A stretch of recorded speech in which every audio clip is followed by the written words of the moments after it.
कि जब भगवान राम फूल लेकर के लौटे और विश्वामित्र जी के सामने उन्होंने फूल रख दिए और फूल रखने के बाद फिर अपनी ओर से स्वयं बताने लगे कि वाटिका में क्या हुआ और विलंब क्यों लगा।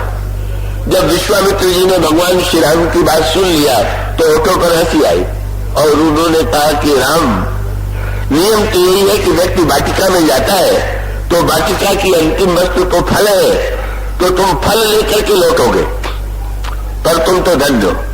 तुम गए और फल प्राप्त होने का अवसर होने पर भी तुमने फल नहीं पाया, फल की इच्छा नहीं किया, लेकिन जब तुम फूल लेकर के आए हो तो मैं भी तो बदले में कुछ दूंगा। क्या देंगे? बोले सुफल मनोरथ हो ही तुम्हारे, पर तुम्हें फल नहीं चाहिए, पर मैं ये आशीर्वाद देता हूं कि श्री सीता की प्राप्ति तुम्हें हो। और इसका अभिप्राय यह है कि न भले ही आकांक्षा हो पर भक्ति की मिठास का अनुभव, श्री सीता की अनुराग का अनुभव तो आपको होना ही है।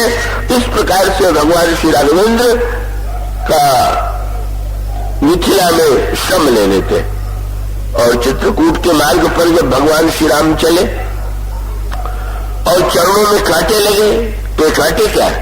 ये विघ्न है। चल रहा हो कोई व्यक्ति पैर में कांटा लग जाए तो व्यक्ति बैठ जाएगा, उसका चलना रुक जाएगा। भगवान राम ने उन कांटों को अपने चरण में ले लिया। और ये ध्यान रखिएगा कि रामायण में, कंकाली रामायण में भगवान राम के चरणों में कांटे लगने का वर्णन है, पर श्री सीता जी और श्री लक्ष्मण के चरणों में कांटे लगने का कहीं वर्णन नहीं।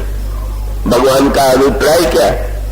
भगवान का अभिप्राय यह है कि सारे कांटे मैं लेने को प्रस्तुत हूं, सारे विघ्नों को मैं लेने के लिए प्रस्तुत हूं। और इस तरह से भगवान श्री राघवेंद्र कांटों के रूप में, और आपने ध्यान दिया, नेत्र में आंसू, माथे पर पसीने की बूंद और चरणों में चुने हुए हैं कांटे। और एक ही स्थल बचा, जब लंका में गए तो सबसे भीषण वस्तु लंका में सामने आई। क्या? यहां इस यात्रा में गोस्वामी ने देखा, आगे राम लखनपुर पाछे, भगवान राम आगे थे। और यहां तो समाज में, जीवन पथ में आगे बढ़ने की होड़ी तो लगे हुए। प्रत्येक व्यक्ति जो है दूसरों को पीछे छोड़ करके आगे बढ़ना चाहता है। और कभी कभी तो व्यक्ति चेष्टा करता है कि हम साथ वालों को पीछे ढकेल दें और पीछे ढकेल करके आगे बढ़ जाए। भगवान श्री राघवेंद्र ने भी अपने जीवन में एक बार पीछे ढकेला, लेकिन किस लिए ढकेला? बिल्कुल उल्टी बात। जिस समय रावण प्रभु से लड़ने के लिए आया और प्रभु के बगल में ही विभीषण पर रावण की दृष्टि गई, रावण को लगा कि इसी पर पहले प्रहार किया जाना चाहिए और विभीषण के ऊपर प्रहार करने के लिए, उनका वध करने के लिए रावण ने शक्ति उठा लिया। और वो शक्ति इतनी भयानक थी कि उसके आघात से विभीषण की मृत्यु और संभावित थी। विभीषण बच नहीं सकते थे और उधर से रावण की शक्ति चली और भगवान श्री राम ने विभीषण को, जो बिल्कुल प्रभु के आगे से खड़े थे, भगवान ने उनको पीछे ढकेल दिया और तुरंत विभीषण पाछे मेला और सन्मुख राम सहु सुशेला। भगवान राम ने उस शक्ति को अपनी छाती में झेल लिया और स्वयं मूर्छित होकर के गिर पड़े, पर विभीषण पर काल के उस आघात को भी नहीं आने दिया। मानो संकेत क्या है? अगर आंसू दुख है तो ये जो बाण है वो काल है, और पसीने की बूंद जो है वो श्रम है, और जो चरणों में लगे हुए कांटे वो विघ्न है। का भगवान का अवतार ही इसलिए हुआ कि सारे संसार की इन समस्याओं को वो स्वयं झेले, स्वयं ले करके संसार के व्यक्तियों को इन समस्याओं से मुक्त करे, और प्रभु ने यही करके दिखाया।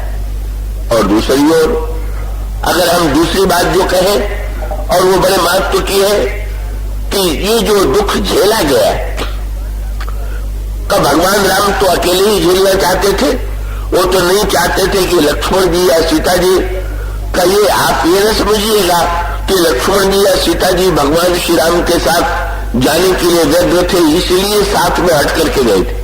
आप देखिए ना, सोचिए, भगवान राम ने सीता जी को यही कहा कि मेरे साथ आप न चलिए, अभी वह शंकर जी सुना रहे थे, श्री सीता जी ने कह दिया कि अगर आप नहीं ले जाएंगे तो मेरा प्राण चला जाएगा। लेकिन एक अंतर है ना, क्या?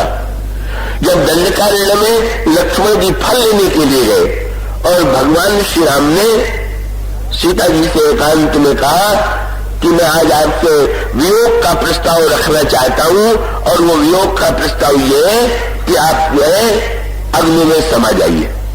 कैसी सांकेतिक भाषा!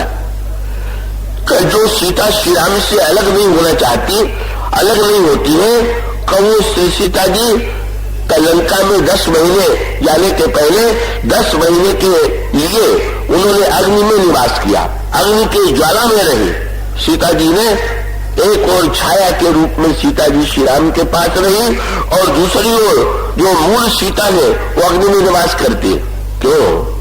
सीता जी साथ में जाने के लिए व्यग्र थी, वो अपने सुख के लिए नहीं, प्रभु की सेवा के लिए।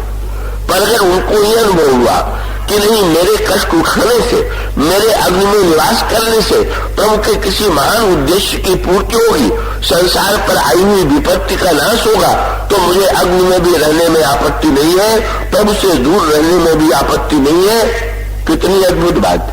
और इसीलिए अग्नि परीक्षा के प्रसंग से वो अग्नि परीक्षा का अभिप्राय वस्तुतः सीता जी की परीक्षा लेना नहीं था, उसका अभिप्राय तो जिन सीता जी को अग्नि में निवास करने के लिए कहा गया था, उन सीता जी को गोस्वामी जी ने कहा, सीता प्रथम अनलमा राखी, प्रकट की नीचा अंतर साखी, तेई कारण करुणानिधि, कहे पशु दुर्भाग। मगर सांकेतिक भाषा यही है कि सीता जी या लक्ष्मण भगवान राम को सुख देने के लिए, भगवान राम की सेवा के लिए साथ में जाने के लिए व्यग्र है, अपने सुख के लिए नहीं, अपने आनंद के लिए नहीं।